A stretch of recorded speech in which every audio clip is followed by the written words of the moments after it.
যারা আলা হাদিস আছে, যারা আলা হাদিস বুকের উপর হাত বাঁধে, মানে হাফ লেডিস বলা হয়, তারা আমাদেরকে অনেক ফানি করে, ওর বাবা মানে তারাই জান্নাতি দল। কিন্তু তাদের আকীদাটা কেমন একটু শুনেন আজকে। বলছে আমি মানুষকে জ্ঞান দিয়েছি সামান্য পরিমাণ, মহাসমুদ্রের মধ্যে সোজ ডুবিয়ে তুললে যতটুকু পানি উঠবে, মানুষ সারা পৃথিবীর যত জ্ঞানী বিজ্ঞানী এদের কাছে যত জ্ঞান আছে আল্লাহর জ্ঞানের তুলনা হচ্ছে এরকম। ওই পানিটুকু হচ্ছে দুনিয়ার মানুষের জ্ঞান, বিশাল মহাসমুদ্র হচ্ছে আল্লাহর জ্ঞান। তো আল্লাহ কি এমনি রব হয়েছে? আল্লাহ জ্ঞানী দেখে আল্লাহ রব হয়েছে, বুঝেননি মনে হয় আমার? মানে আল্লাহ জ্ঞানী দেখেই তো আল্লাহ রব, বুঝতে পারেননি? আল্লাহ ইবাদতের যোগ্য কেন ভাই? আল্লাহ রব, আল্লাহ জ্ঞানী, এই জন্য ইবাদতের যোগ্য। তাহলে যে জ্ঞানী হবে ও আল্লাহর মতো সম্মানী হবে, বুঝেননি মনে হয় আমার?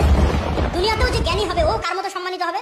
আল্লাহর মতো সম্মানিত হবে। আল্লাহ সম্মানিত কেন? জ্ঞানী, মহাজ্ঞানী, এই জন্য তিনি ইবাদতের যোগ্য, এই জন্য তিনি রব। আর আমরা সব জাহেল হয়ে বলছি আমরা আমাদের সবকিছু হয়ে যাবে। জি না, আমার আল্লাহ তো জাহেল নয়, তাহলে আমি কেমনে জাহেল হয়ে বলবো যে আমি আল্লাহর দয়া পাবো, আল্লাহর রহমত পাবো? অসম্ভব। আমার আল্লাহ জ্ঞানী, আমাকেও জ্ঞানী হতে হবে। তো আশা করি বক্তব্যটা আপনারা দেখেছেন। তো এখন যদি এইরকম আকীদা কেউ যদি লালন করে অন্তরের মধ্যে ধরে, সেই পাক্কা মুনাফেক, সেই পাক্কা কাফের, সে কখনো মুসলমান হতে পারে না। আবার তার অন্ধভক্তগুলো বলবে কেটে কেটে দেওয়া হয়েছে। তাদের প্রতি অনুরোধ করব, যদি আমি কেটে কেটে যদি বক্তব্যটা দিয়ে থাকি তাহলে সম্পূর্ণ বক্তব্য আমাকে দিবেন। এবং দ্বিতীয় নম্বর, আপনাদের কাছে আমার প্রশ্ন, এই ধরনের আল্লাহর সাথে এরকম কাউকে তুলনা করা যাবে কি না? তো আসলে দুঃখের বিষয় একটি কথা বলতেছি, আমি তো তাদেরকে মুসলমান মনে করি না।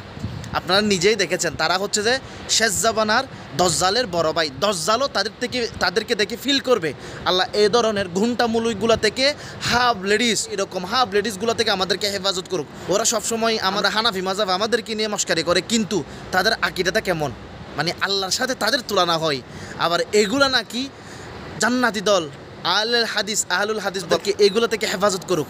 এই ধরনের আকীদা যারা লালন পালন করবে তারা পাক্কা মুনাফেক, তারা পাক্কা কাফের, তাদের ঈমান নাই, সেটাই প্রমাণ। দজ্জালের শেষ জামানার দজ্জালের বড় ভাই। আল্লাহ তাআলা আমাদেরকে এগুলো থেকে হেফাজত করুক। আসসালামু আলাইকুম ওয়া রাহমাতুল্লাহি ওয়া বারাকাতুহু।